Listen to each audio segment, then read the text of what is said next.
다른 광고 사항들은 주보를 참고해 주시기를 바랍니다. 오늘 함께 나눌 하나님의 말씀은 출애굽기입니다. 출애굽기 3장 1절에서 12절까지의 말씀입니다. 구약성경 출애굽기입니다. 출애굽기 3장 1절에서 12절까지의 말씀입니다. 구약성경 84페이지입니다.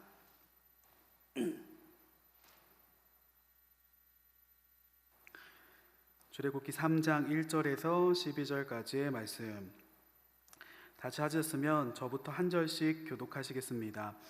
모세가 그의 장인 미디안 제사장 이드로의 양떼를 치더니 그 떼를 광야 서쪽으로 인도하여 하나님의 산 호렙에 이르매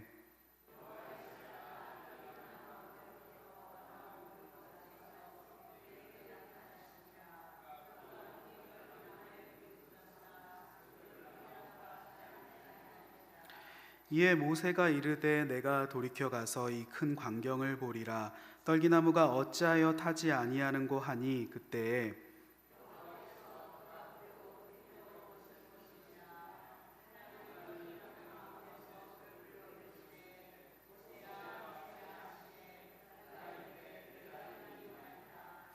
하나님이 이르시되 이리로 가까이 오지 말라. 내가 선 곳은 거룩한 땅이니 내 발에서 신을 벗으라.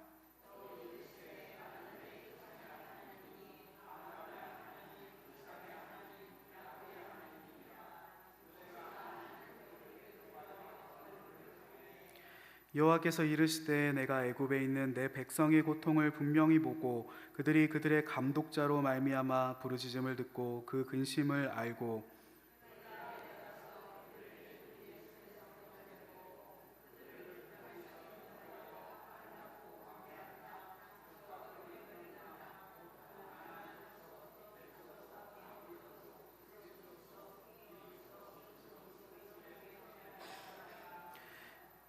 이제 가라. 이스라엘 자손의 부르짖음이 내게 달하고 애굽 사람이 그들을 괴롭히는 학대도 내가 보았으니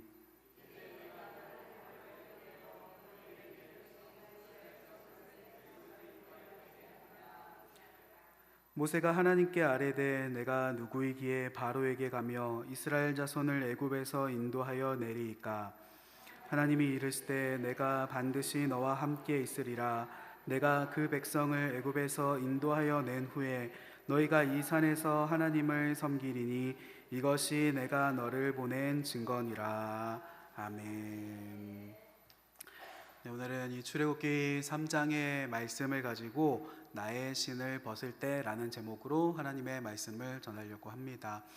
우리 옆 사람과 함께 인사하시겠습니다. 우리 사랑하고 축복합니다. 함께 인사하시겠습니다. 사랑하고 축복합니다.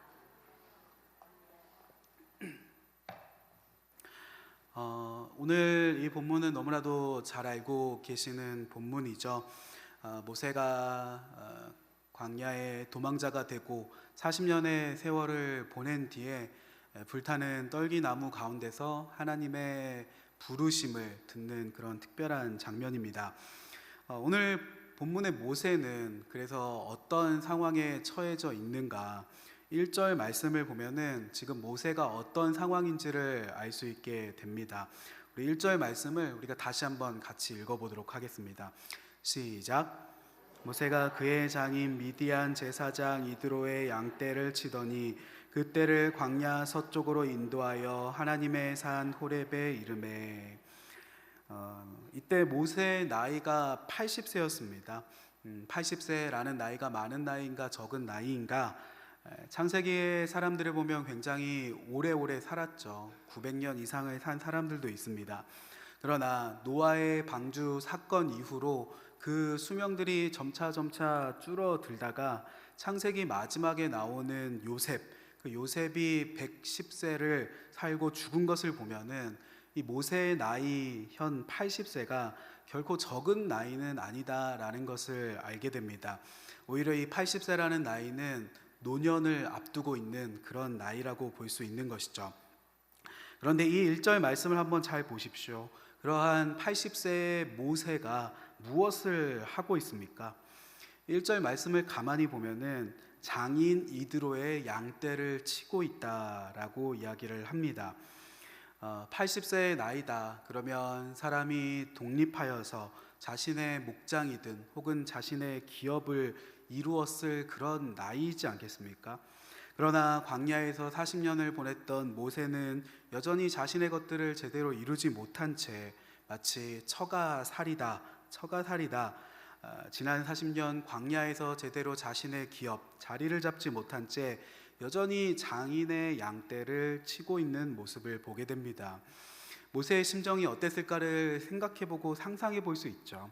그래도 내가 한때 애굽의 왕자였는데 난 왜 그때 그렇게 행동을 했을까라고 후회하지 않았을까? 그것을 우리가 한때 치기 어린 행동이다라고 얘기를 합니다. 치밀어 오르는 그 마음을 주체하지 못하고 애굽의 관원을 때려 죽이게 되었고, 그 결과 살인자로 도망자가 되어 광야에서 보냈던 세월이 무려 40년의 세월입니다.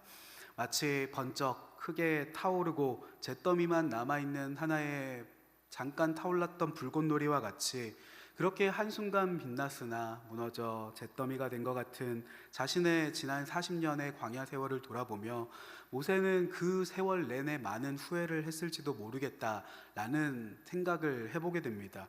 그때 난 왜 그랬을까? 왜 그때 내가 왕자의 신분 그때 참지 못했을까? 내가 그 권력이 있었더라면 더 많은 일들을 할 수 있지 않았을까?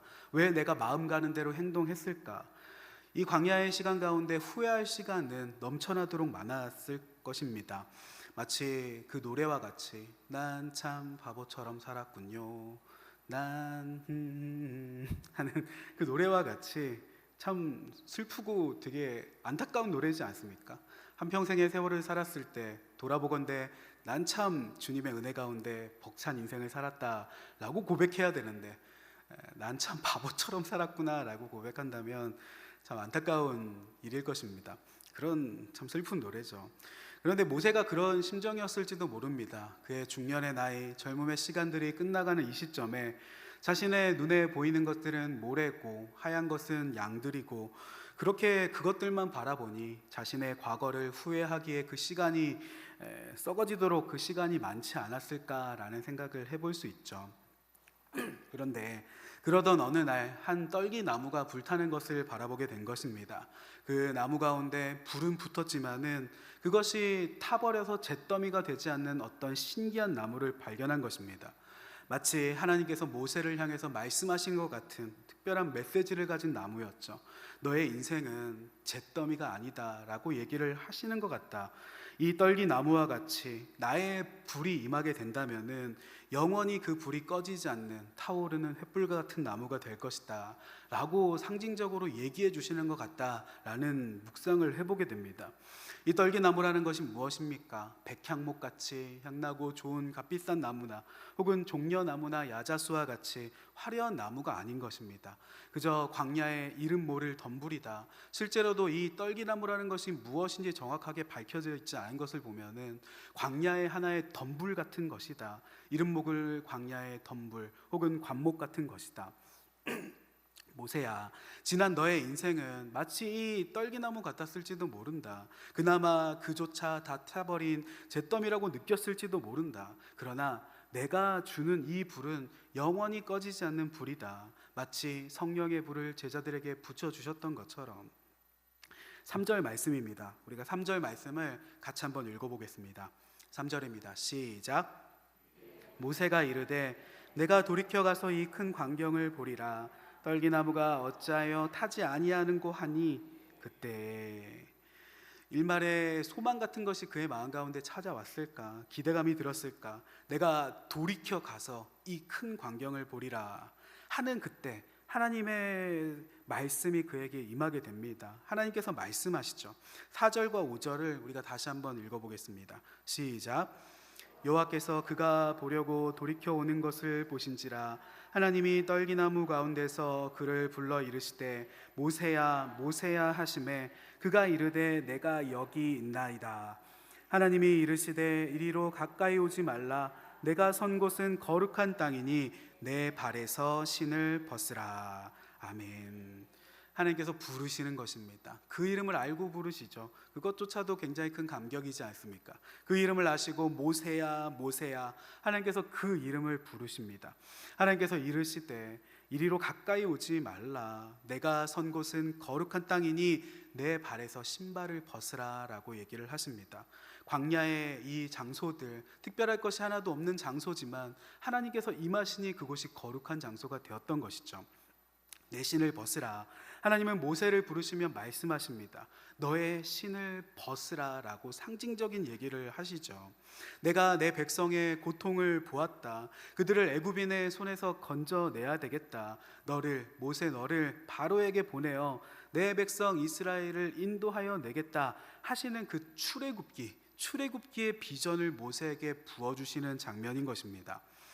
이 이후 모세가 어떤 삶을 살게 됩니까? 정말로 불붙은 떨기나무와 같은 삶을 살게 되죠. 불이 꺼지지 않는 떨기나무와 같이 모세는 끝없이 하나님의 불로 타오르는 그러한 불꽃 같은 사람이 되어서 이스라엘의 역사 가운데 그래 사라 생전뿐만이 아니라 그가 죽은 이후에까지도 영향을 미치는 이스라엘 역사에 큰 빛을 비추는 불길을 비추는 특별한 사람이 되는 것을 보게 되죠. 그렇다면 여기에서 내 신을 벗으라, 이것에 어떤 의미가 있겠습니까? 내 신을 벗으라에 어떤 의미가 있습니까? 세 가지 의미를 생각해 볼 수 있다고 생각을 합니다. 첫 번째로 과거의 죄를 벗으라는 의미인 것입니다. 이곳은 거룩한 것이니 너의 더러움은 벗어두라 하시는 의미가 있지 않겠습니까? 우리가 한번 따라해 보겠습니다. 첫째, 과거의 죄를 벗으라. 과거의 죄를 벗으라는 의미가 있는 것은 아닐까 묵상해 보게 됩니다. 이 신발이라는 것이 어떤 것입니까? 신발은 더러운 것이지 않습니까? 우리 몸에서 무엇이 가장 더러울까? 성도님들의 몸에서 뭐가 제일 더러운 것 같으십니까? 다른 여러 가지를 생각해 볼 수 있겠지만은 우리가 신고 다니는 이 신발이 가장 더럽지 않겠습니까? 신발이 제일 더럽겠다라는 생각을 합니다. 우리나라 사람들이 결단코 참지 못하는 것 두 가지가 있다고 하는데요. 첫 번째는 밥그릇에다가 담뱃재를 터는 것. 이것은 제 말만 들어도 생각만 해도 굉장히 화가 나지 않습니까? 아니 어디 감히 밥그릇에다가 담뱃재를 터는가. 우리가 쌀밥을 귀하게 생각하는 그런 문화가 있다 보니까 아무리 물회배, 그런 건달 같은 물회배를 할지라도 이러한 행동은 우리나라 사람이라면 결코 하지 않죠. 그리고 우리나라 사람들이 참지 못하는 두 번째는 바로 신발을 신고 집안에 들어가는 것입니다. 신발을 신고 신발채로 집안에 들어가는 것, 그것을 우리는 진짜 심적으로 견디지를 못합니다. 이사를 할 때나 혹은 집에 무슨 공사를 할 때나 그럴 때 그렇죠. 어쩔 수 없이 인부들이, 일하시는 분들이 신발 신고 들어오는 것이 맞다라고 머리로는 이해를 하지만은 당장에 눈앞에 문을 열고 신발을 신은 채 낯선 사람들이 뚜벅뚜벅 우리 집 안으로 들어오게 되면은 헉 하는 뭔가 심적인 타격을 받게 되죠. 마음에 알 수 없는 큰 불편함을 느끼며 그것들을 보게 됩니다. 저거 안 되는데, 신발 신고 집에 들어오면 안 되는데 생각을 하게 되죠. 우리가 평소에 붉은 양탄자래나 또는 꽃길만 걷는다면은 우리 신발이 더러워지지 않을 것입니다. 그러나 온갖 더러운 것들, 세상의 더러운 것들을 어쩔 수 없이 우리가 밟고 살아가야 되지 않겠습니까? 우리가 쓰는 말들 중에 더러운 일에 발을 담근다 하는 말과 같이 어떻게 깨끗하고 거룩한 일만 하며 우리가 살 수 있겠는가? 우리가 너무나도 많은 죄를 목도하고 그것을 밟고 짚고 살아가는 것이죠. 그래서 그런 것들을 돌아보게 되면은 이 신발이라는 것은 더러움을 의미할 수 있겠구나, 혹은 우리가 짓는 죄를 의미할 수 있겠다는 생각이 듭니다. 모세가 주의 거룩한 존전 앞에 나아갈 때 그래서 너의 신을 벗으라 라고 하시는 것입니다. 이곳은 내가 있는 거룩한 곳이니, 경건한 곳이니 네가 죄를 가진 채 나올 수 없다. 나아가 모세야, 이제 이 거룩한 일들, 출애굽의 거룩한 하나님의 일들을 내가 감당해야 할 것이다. 그러니 이제껏 네가 밟아왔던 죄악의 과거 같은 것들, 죄의 더러운 일들은 이제 거기에 벗어두고 내 앞에 내어오라 하시는 그런 말씀을 모세에게 해주고 계신 것입니다. 말하자면 모세는 살인자 신분이 아니겠습니까? 이 고대 사회라는 것이 사람 하나 죽이는 것이 굉장히 흔한 시절이었지만은 그래도 하나님의 일을 감당한다는 것이 그렇지가 않죠. 살인으로 민족을 구원할 수가 없다는 것입니다. 네가 짊어지고 있던 너의 그 모든 죄책감들, 죄의 사슬들, 젊은 시절 네가 저질렀던 그 죄악의 일들, 후회와 죄로 물든 너의 그 손과 발, 내 신을 벗으라라고 얘기를 하시는 것입니다. 우리도 마찬가지지 않겠습니까? 우리가 주님 앞에 나아갈 때마다 우리 역시도 하나님 앞에 죄의 신을 벗어야 한다는 생각을 하게 됩니다. 우리가 집안에 들어갈 때 당연히 그 신발을 벗는 것과 같이 우리가 십자가 앞에 나아갈 때 나의 죄된 신발을 그 아래 벗어 두어야 하는 것입니다. 주님, 내가 이런 죄를 저질렀습니다. 누군가를 상처 줬습니다. 나쁜 말을 했고 하지 말아야 할 일에 내 발을 담궜습니다. 우리가 매일매일 일을 마치고 집에 돌아갈 때마다 귀찮아하지 않고 내 신발을 자연스럽게 벗는 것과 마찬가지로 주님 앞에 나아갈 때마다 매일매일 나의 죄를 하나님 앞에 고백하며 정결함을 구하는 사람, 나의 죄를 주님 앞에 벗어내는 사람, 그것을 가능하게 하는 것이 바로 십자가의 보혈의 능력이지 않겠습니까? 주님이 계신 그 거룩한 곳, 그 십자가 앞에 내 죄를 내려놓는 것입니다. 우리의 모든 죄악을 정직하게 가감없이 정직한 마음을 가지고 그 십자가 앞에 우리의 죄악을 매일매일 내려놓기를 소원합니다. 죄를 벗어 버려라, 내 신을 벗으라는 그 첫 번째 의미인 것이죠. 내 신을 벗으라, 그 두 번째 의미는 너의 수치를 벗으라 라는 의미인 것입니다. 우리 함께 따라해 보겠습니다. 둘째, 너의 수치를 벗으라. 너의 수치를 벗으라. 수치 혹은 상처를 벗으라는 의미라고 생각을 합니다. 우리가 가진 이 발이라는 것, 이 발이라는 것은 어떤 의미를 가지고 있습니까? 우리 이 발을 다른 사람들에게 떳떳하게 보여주지를 못하죠. 우리 옆 사람에게 한번 자신의 발을 보여주실 수 있으시겠습니까? 신발을 벗고 양말을 벗고 옆 사람에게 발로 한번 샬롬하고 인사해 보실 수 있으시겠습니까? 쉽게 못할 일이죠. 우리가 자신의 발을 누군가에게 잘 보여줄 일이 못 됩니다. 수치스러운 마음이 먼저 들죠. 어떻게 딴 사람에게 내 발을 막 보일까? 내 발냄새가 나지 않을까부터 내 발톱 정리가 잘 되어 있는가? 발톱에 칠한 그 매니큐어가 잘 남아 있는가? 그 여러 가지로 그 마음에 거부감들이 들죠. 발이라는 것은 수치를 의미하는 것입니다. 그래서 내 신발을 벗으라 라는 말은 너의 그 맨발을 내게 보이라, 너의 발을 내게 보여도 괜찮다라는 그 의미가 되기도 한다라는 생각을 하게 됩니다. 괜찮다고 하시는 것이죠. 너의 그 수치스러운 그 발도 괜찮다라고 주님이 말씀하시는 것입니다. 그 수치를 품으시겠다는 의미이며 그 수치를 안아주시겠다라는 의미인 것이죠. 모세가 가졌던 상처와 수치는 무엇이겠습니까?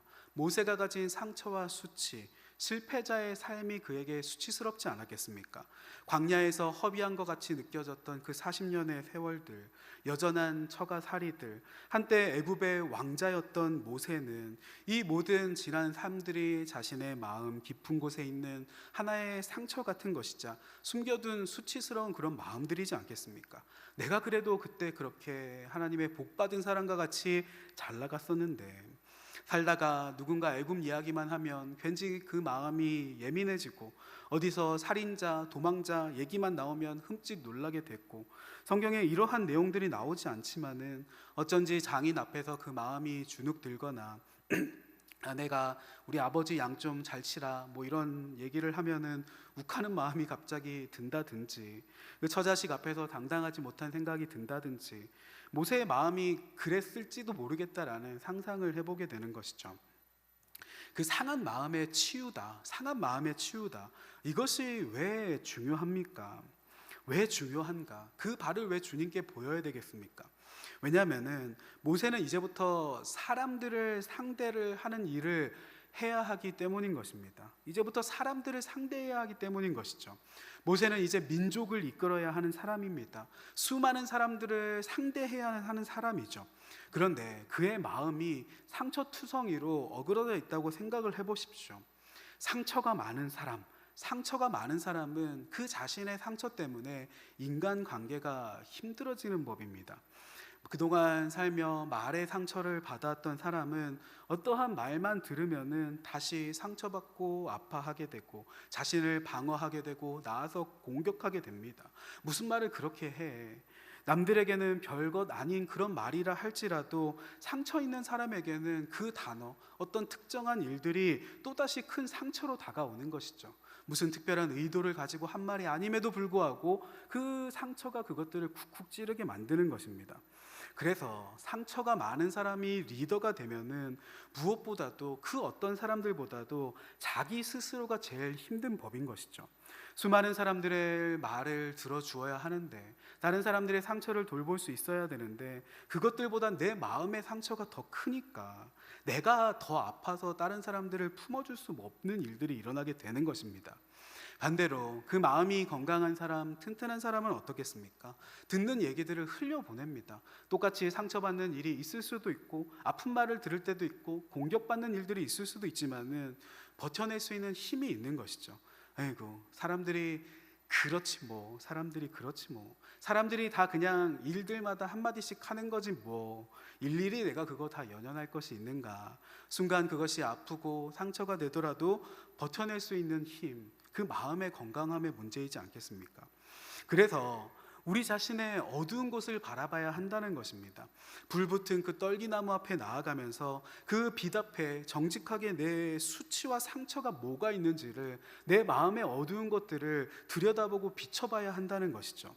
내 깊은 서랍 속에 꽁꽁 숨겨두었던 어떠한 상처, 눈물, 아픔, 사랑받지 못했던 마음들, 그냥 아무렇게나 대우받았던 일들, 천대받았던 일들, 그러한 것들이 내 마음 가운데 여전히 남아있는 것은 없는가? 하나님의 그 빛 앞에, 십자가 앞에 내 자신을 돌아볼 기회들이 필요하다는 것입니다. 우리가 그 수치와 상처들 사람 앞에는 보여줄 것이 아니죠. 약한 모습을 사람들에게 보여주는 것이 부끄럽게 생각이 들 수도 있습니다. 그래서 나이 먹으면 눈물도 잘 안 흘린다고, 남자가 어디 다른 사람들 앞에 눈물을 흘릴까? 눈물을 더 이상 흘리지 않죠. 그러나 사람들 앞에서는 그 약함을 다 드러내지 못하고 내 속살과 맨살을 드러내지 못한다 할지라도 하나님 앞에 드러내지 못할 것이 뭐가 있겠냐는 것입니까? 그분은 평가하시거나 정죄하시는 분이 아니시기 때문에, 다만 우리 하나님은 그것을 치료하실 것입니다. 너의 신을 벗어봐라. 어디 아픈 곳이 있는지, 무엇이 수치스럽고 내 마음에 상처가 있는지 내가 그것을 보고 치료해 줄게. 아픈 곳을 드러내 보여야 의사가 그것을 보고 진단하고 치료하지 않겠습니까? 하나님께서 그렇다는 것입니다. 수치스러웠던 너의 발을 드러내라. 내 신을 벗고 내가 그것을 보고 너의 수치를 덮을 것이다. 하나님이 우리의 마음 가운데 원하시는 것은 평강인 것입니다. 작은 일에도 흔들리는, 멘탈이 부서지는 사람이 아니라 우리의 마음이 늘 평강 가운데 거하기를 하나님이 원하시죠. 과거의 상처에 발목 잡히기를 원하지 않으신다는 것입니다. 그래서 오늘 이 밤에 나오신 성도님들이 가지고 계신 그 상처는 무엇이 있으십니까? 어떤 말만 들으면 내가 이상하게 예민해지고 어떤 일만 보면 이상하게 내 마음에 큰 고통이 느껴진다 하는 그 일이 뭐가 있으신가? 주님 앞에 정직하게 그것들을 올려드리기를 원합니다.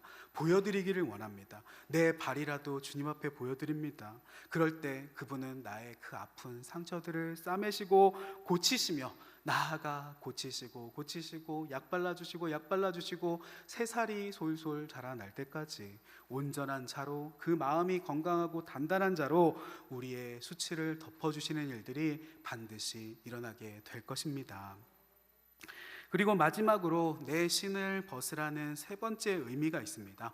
세 번째 의미는 권리를 포기하라는 의미입니다. 우리가 함께 따라해 보겠습니다. 셋째, 권리를 포기하라.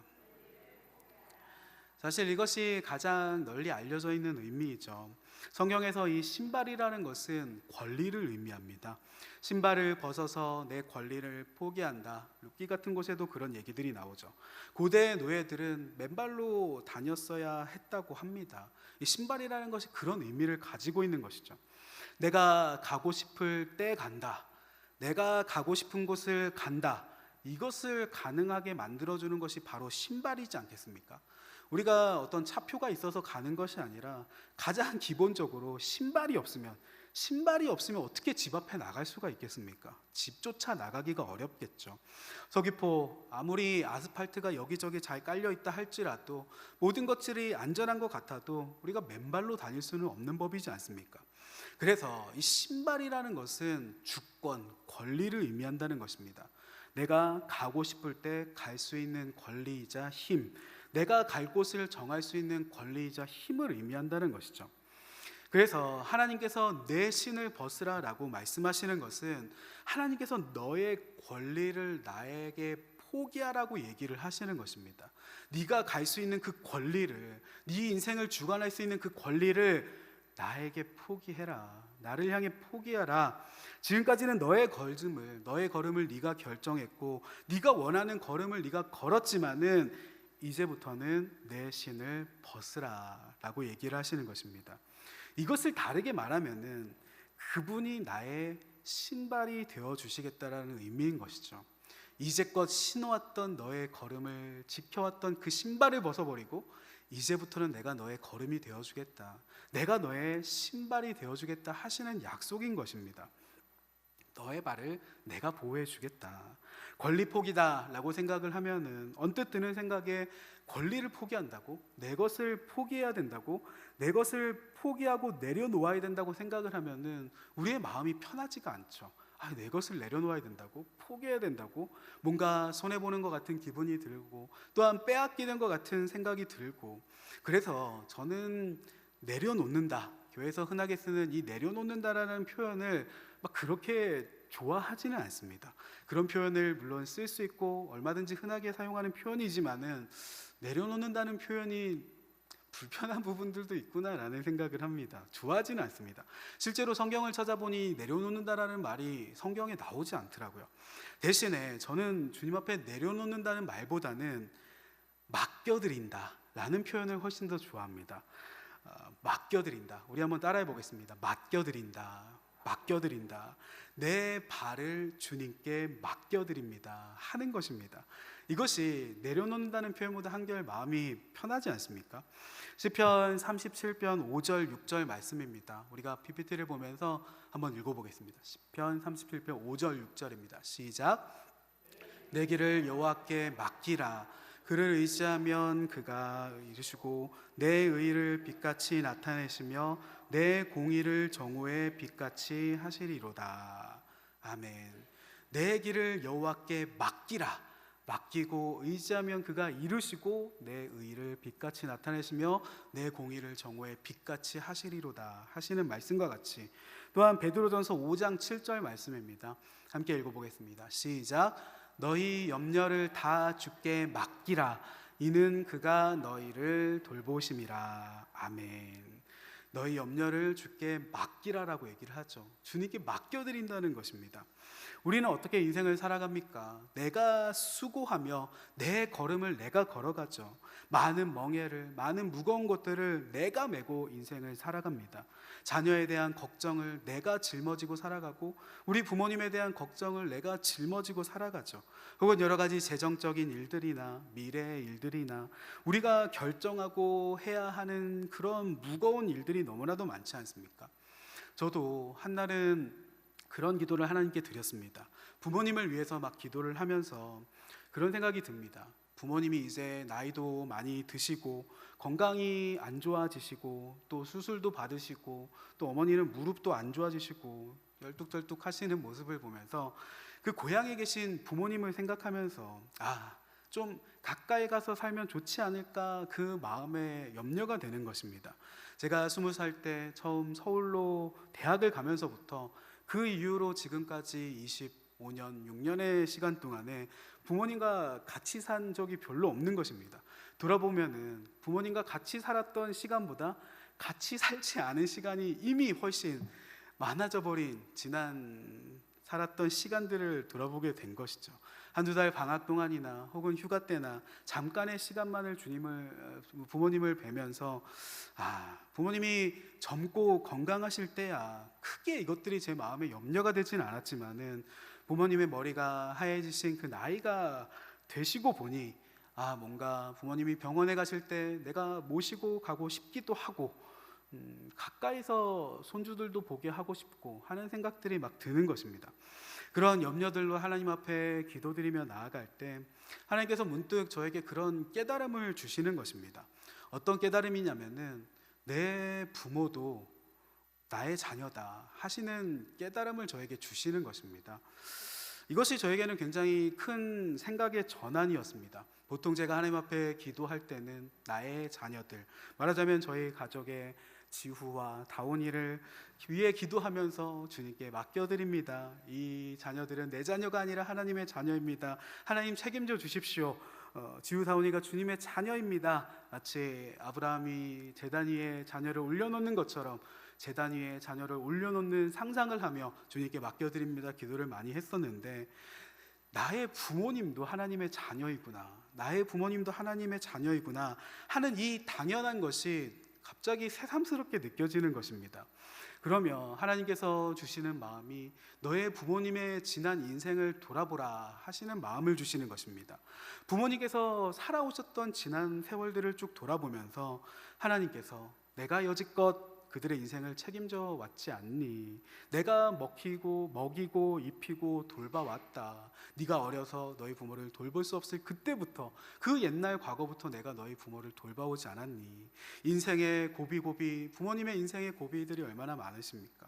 그런데 그 고비고비마다 하나님께서 어떻게 신실하게 우리 부모님을 돌봐두셨던가, 나눌 수 있는 수많은 간증들이 있던 것을 머릿속으로 떠올리게 된 것이죠.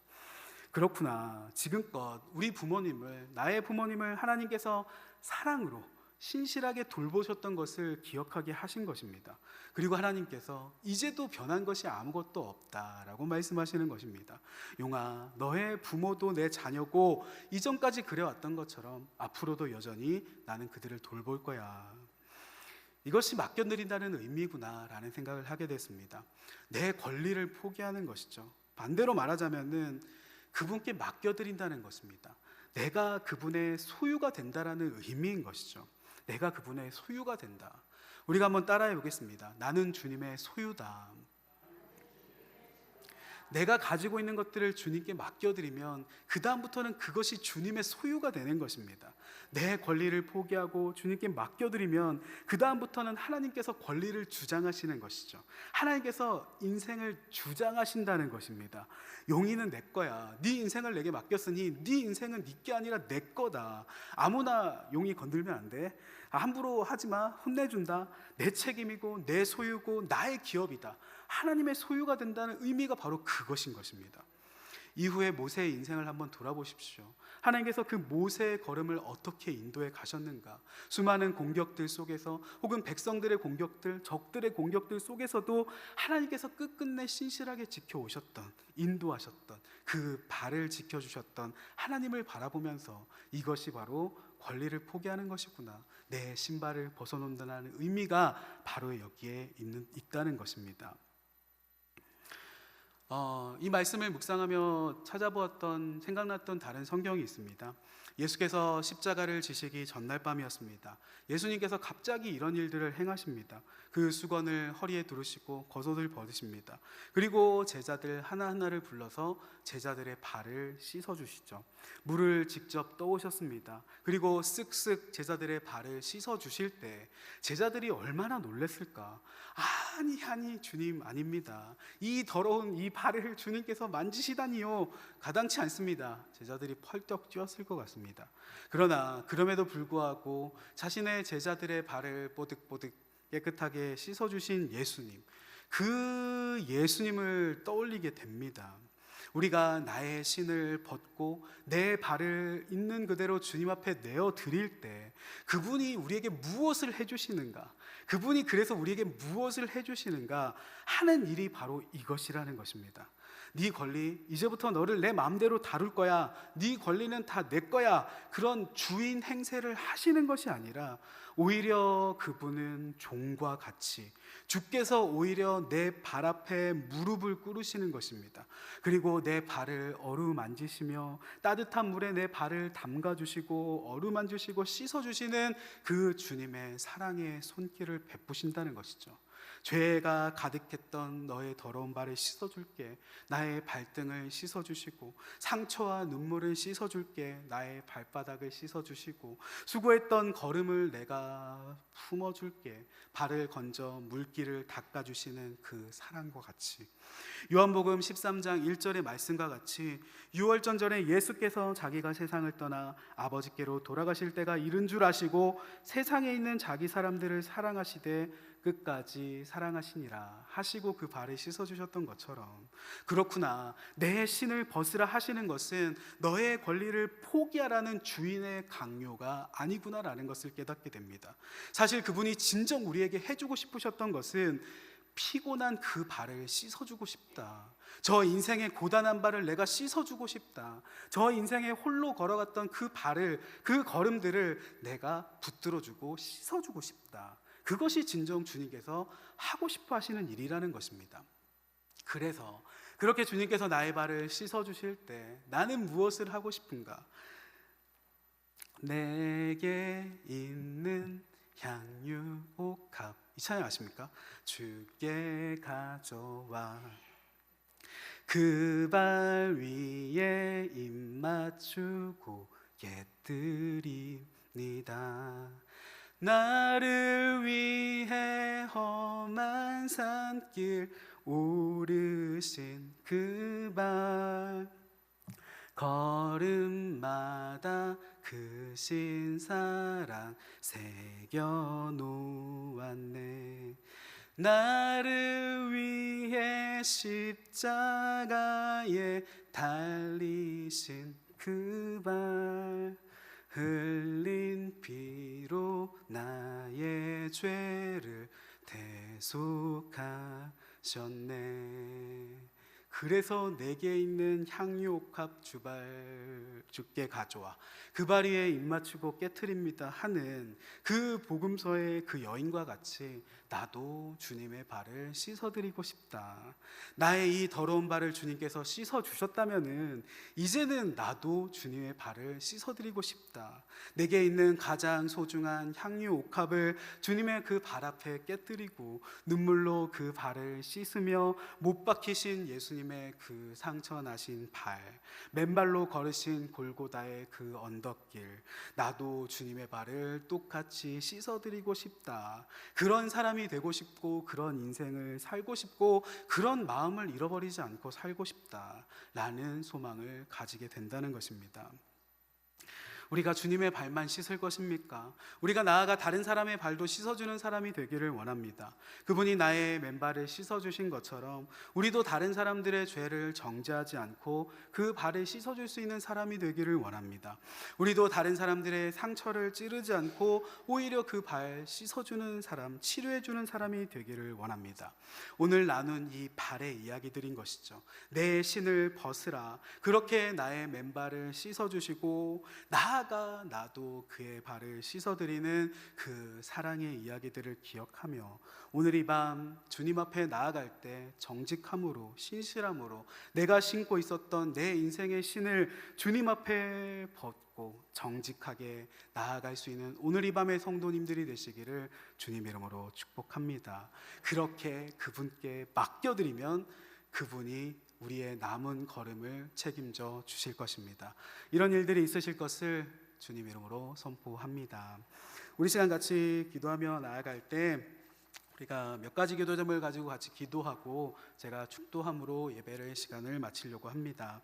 먼저 기도드리며 나아갈 때 담임 목사님과 교회 모든 리더십들을 위해서 기도하겠습니다. 교회 가운데 세우신 담임 목사님과 그 가정 가운데 평강을 주시고 힘을 주시고 능력을 주셔서